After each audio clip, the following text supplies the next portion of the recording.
Alors ce type d'événement, Marie Le Gall, comme lui aussi que vous présentez le 26 septembre, où il y aura pas mal de loisirs, de représentations comme ça, d'activités sportives en lien avec les handicapés. Pour vous, est-ce que c'est ça qui facilite justement l'insertion des personnes handicapées dans la société, dans la vie de tous les jours? Oui, parce que je pense que ce sont les rencontres entre différentes personnes, valides et non valides, qui font comprendre à tous les difficultés rencontrées par ces personnes. Et ces échanges, quel que soit le support, que ce soit des loisirs ou la culture, permettent justement d'organiser une mise en accessibilité réfléchie. Est-ce que les structures de loisirs accueillent facilement des personnes handicapées? Des clubs de voile, par exemple, clubs sportifs? Ce sont des associations, généralement, qui sont spécialisées dans l'accueil de personnes en situation de handicap. Donc il y a encore vraiment des structures spécialisées, et enfin, c'est deux structures à part, quoi. Oui, en règle générale.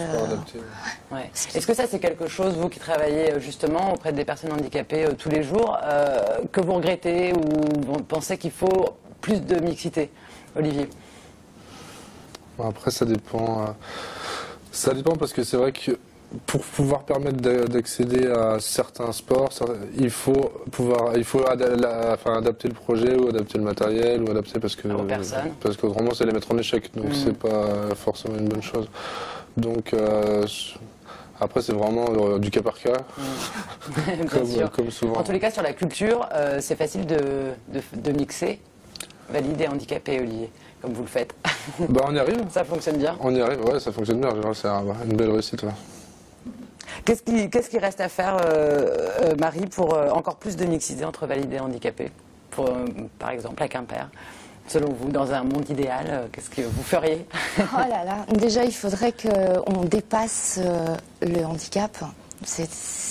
Au niveau quoi, du regard? Au niveau du regard, d'une part. Après, évidemment, il faudrait mettre un maximum de moyens pour l'accessibilité de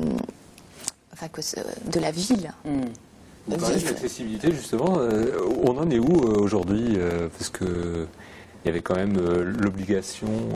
Oui, au 31 décembre 2014, de mettre équipées pour l'accueil des personnes handicapées. C'est difficile parfois même dans.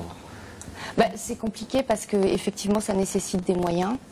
La mise en œuvre est compliquée aussi parce que quand il faut refaire un bâtiment tel qu'une école, il faut déménager les enfants, il faut donc trouver une structure adaptée pour la scolarité, refaire le bâtiment. Donc c'est vrai que ce sont des travaux qui prennent du temps. Et dans les structures de loisirs, par exemple à Quimper, est-ce que l'accessibilité justement est au rendez-vous justement pour permettre cette pratique? Oui, nous avons des piscines accessibles, nous avons le musée d'ailleurs de Quimper qui est accessible, qui a aussi gagné un prix. Sur des villes d'art et d'histoire comme Quimper, encore plus de choses à faire encore, j'imagine, pour faciliter les accès aux personnes handicapées. Oui, puis la ville est